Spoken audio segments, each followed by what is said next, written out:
thought she could get off with it because she didn't actually use the F word. His granddaughter really did make him laugh. Not that Jacko would ever call him fugly to his face. His neck creaked and groaned as he manipulated it, hoping to offset the headache that throbbed almost continually in his temple.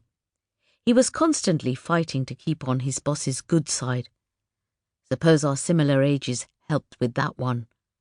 Still, some of the crap Jacko turned a blind eye on made him grumpy. Even the grandkids said so. As Fugly moved away from the men, he failed to notice their angry eyes or the glares they sent him.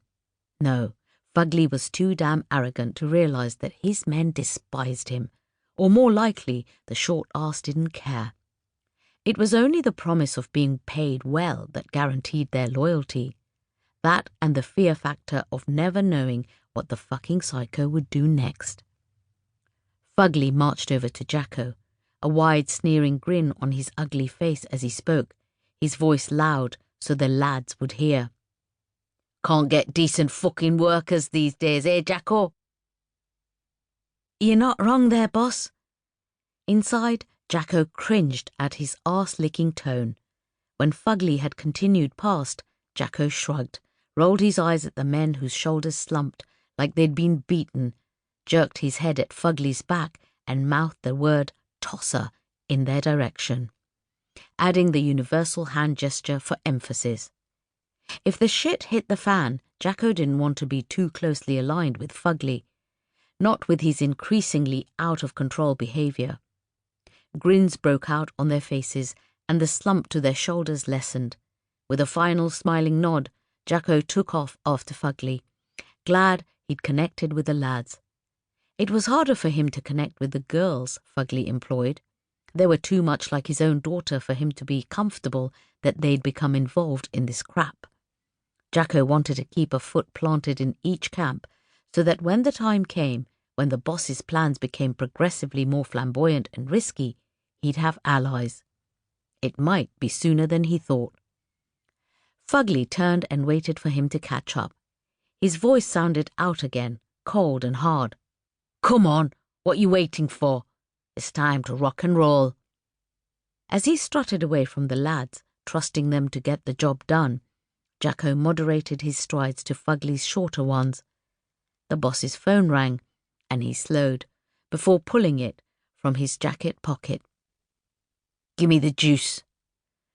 A dutiful servant, Jacko paused beside him, pretending not to listen as the boss ranted on to his bookie, making sure he was racking up the bids.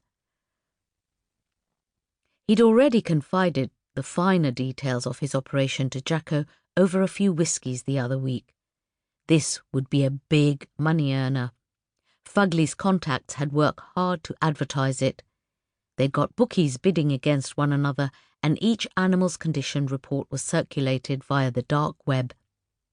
Fugly had even arranged paid online viewings as well as in-person spectators. Jacko didn't understand it. Some of these blokes seemed to get off on the smell of blood and animal testosterone, and as long as there was dosh to be made, Fugly was all for that. Jacko found it distasteful, but he needed the job, so he kept his head down and did whatever Fugly ordered. Tonight's fight was going to be not only the biggest Yorkshire had ever witnessed, but would also include the boss's little added bonus to make it extra special. The very thought of it curdled Jacko's stomach. It was sick stuff indeed, but now he was in too deep with no escape plan, not without risking his life. Fugly was determined to capitalize on the fight, and he didn't care who he hurt in the process. He was talking about the police now, and Jacko's ears pricked up.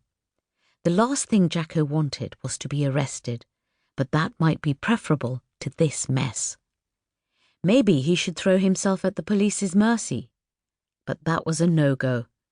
Fugly had a sixth sense about these things. If he got even a whiff that Jacko was wavering, he'd feed him to the fucking dogs. "Course I know all about Operation Sandglass. Do you think I'm an idiot? I don't care if the pigs are on my tail. This fight's too big, too economically important to delay."